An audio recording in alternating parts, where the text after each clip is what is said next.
Welcome to an ASMR reading of the Hatfic. Apologies for my fumbling in advance. I am not good at reading out loud. Anyway, let us begin. Hey Dan, can we get a hamster? I always wanted one, but my roommate never thought that we could look after it. Phil, we've talked about this. You wouldn't look after it properly. You can hardly look after yourself, he retorted. It wasn't really in an angry way, but he never even took into account that I was older than him and that I lived by myself before him, so getting a hamster wouldn't be that bad. I decided not to argue. Dan was stubborn and wouldn't change his mind.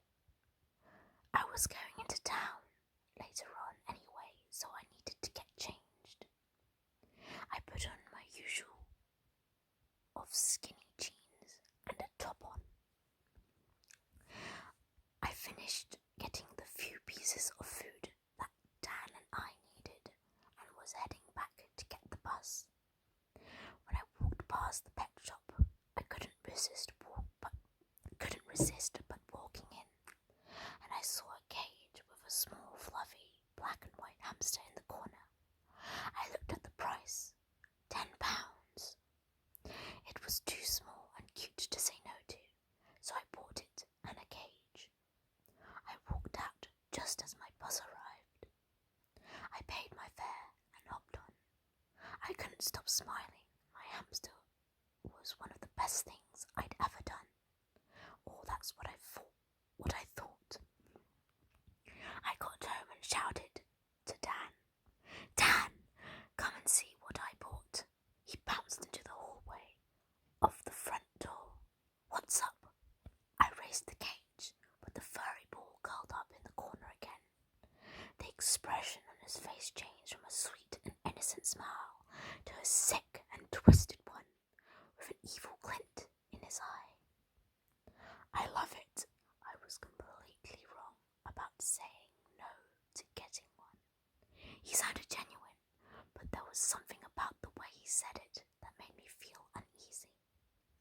So, what's it called? Dan asked. Can we call him Striker, please? I've always loved that name. I don't really know why, though. Sure. His reply was cold and harsh. What was wrong with him? I shrugged it off and went into my room. It was only 9 a.m., but I was tired and felt a bit ill. I pulled my PJ bottoms on and slipped into bed. I woke during the night, my body freezing cold, and I was unable to move. I opened my eyes and they were wide with shock. I looked down and I was naked with ropes tying me to a chair.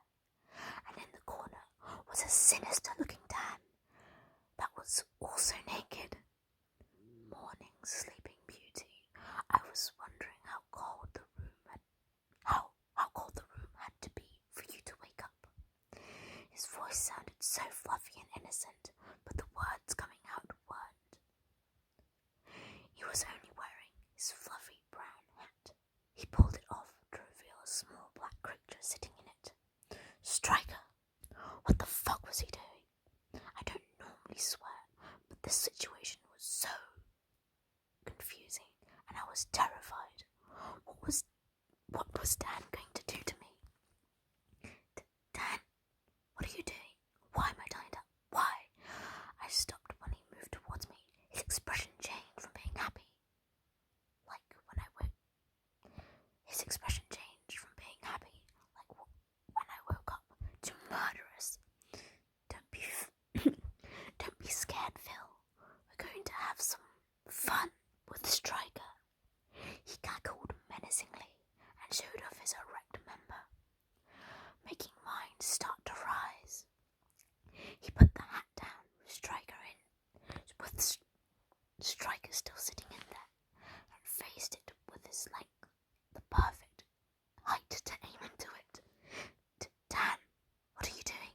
Please stop. He stormed over to me and gave me a rough kiss.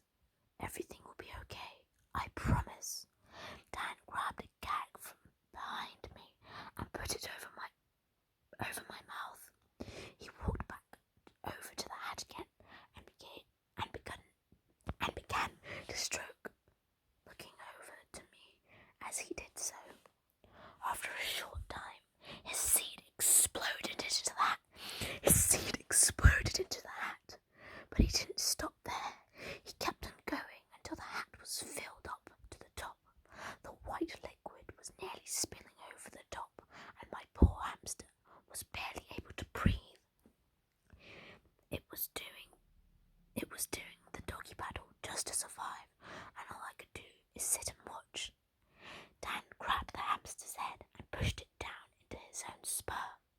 After 5 minutes of his sick games, he pulled it back up, dead. He snapped the hamster's head off, the neck bone shattering and making me mumble. That was supposed to be a scream.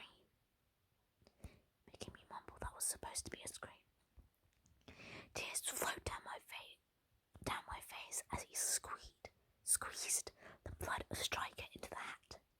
He looked over me. He was sick and twisted, but also kind of sexy. He picked up the hat and moved it towards me, and with one hand undid the gag. "Open wide," he said in a sarcastic tone. I did as I was told. I didn't know what else was hiding behind me. He began to pour the sperm and hamster blood mixture into my mouth, only for me to realize he had put my poor Striker back in the head and body. The fluid tasted disgusting, partly because it had gone cold, but also because I knew that it was my hamster's blood that I was drinking. He pulled back halfway through, not that I'm complaining, and said, "Good little Phil, do I taste nice?" My eyes widened. What do I say? I was about to open my mouth when he slapped me. "Speak, bitch." Wanted to raise my hand to my face. My cold face stung when his hot, sticky hand touched it. "You taste amazing, Dan," I managed to choke out. "Yeah, I do. Time for more fun." I didn't like where this was going. He pulled the black body that was coated in white from the hat. Dan rammed it down my throat, causing my gag reflexes to kick in, and I vomited all down myself. Dan smirked at this and got on his knees. He began to lick all over me. His soft tongue was gliding over me until it found its way to my throbbing erection. He started at the tip and worked his way down, all the way down, deep-throating me. It felt so nice. Most people couldn't do this, but it didn't last long. He looked up to me, his innocent brown eyes making me melt. "Promise me you won't, Brent." He sounded so sorry, so I nodded. He got up and untied me. He grabbed me by the shoulders. "I'm going to lie on the floor. You are going to pull the rest of the hat on me, then lick it off, okay?" He growled. Sweet, loving Dan was gone then. I quickly nodded, and he got to the floor. I grabbed the hat and poured it on him, just as he commanded. I began to lick it off him. The mixture was not as bad as last time. I think it's because I'm not having it forced down my throat. "Suck me off, Phil." It sounded so weird, but yet again, I did as I was told.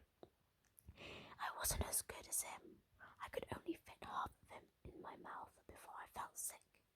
I was going for what seemed like forever before he pushed my head away. "You've done well, but there is one last thing I need you to do." He pulled out the hamster head from the pile of the leftover sick. "When you say stop, I will, but only if I think you've done good enough." I started to shake and tremble. Dan put his arm around me. "It's okay. It won't be that bad." He hushed me. He was so much nicer again. "Are you ready?" he asked me again, a sense of impatience growing in his tone. Yes, Dan." I stuttered out, and he quickly rolled me onto my front, his hand playing